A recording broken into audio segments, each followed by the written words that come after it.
I want to share with y'all just a powerful story that's actually in the book, but a little elaborate, a little more deeper.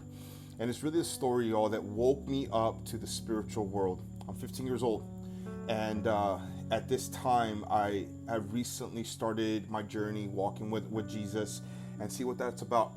All I knew to that point was attending church and trying to be a good person, and knowing worship songs and just doing the whole church experience. That's all I knew. But when I really committed myself to God, there was an element within myself that was more curious about more. And so what that led me towards was to actually do a trip with a friend of mine that went to Minnesota to go minister in the Midwest region. So I went to Minnesota. I think we were in South Dakota for a bit.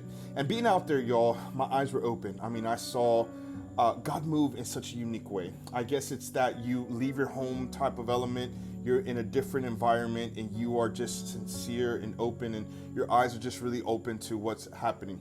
But the most impactful thing wasn't just the amazing response that people had to come to faith and receive Christ, and people being prayed for and receiving and being blessed. Honestly, it was the events that followed that marked me to why I am the person I am today. So that event is leading up to really the cover to my book. As you can see, the cover, it's not a very pleasant thing to look at. So you see a young boy or young man, you see a father figure there, and you see what is an entity. Why'd I put that there?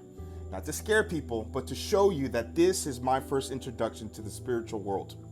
So what happened to me is that after my parents picked me up from the airport, they took me to my house, and me and my brother shared a room together. My bed was always the one by the window closest to the street. He was basically on the other wall. It's a small little room. We shared a twin-size bed. So he had one, I had one, and then what separated us was basically a long hallway that led to my parents' room into the master.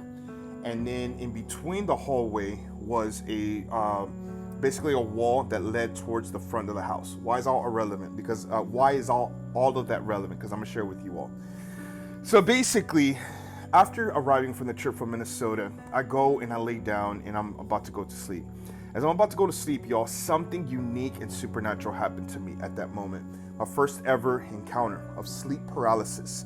I don't know what to call it back then, but now that I do ministry and I pray for people and I engage people, unfortunately, that engage this is my first and only time I ever encountered that. I tell you only because I have a solution to anyone that's struggling with sleep paralysis. So as I was about to go to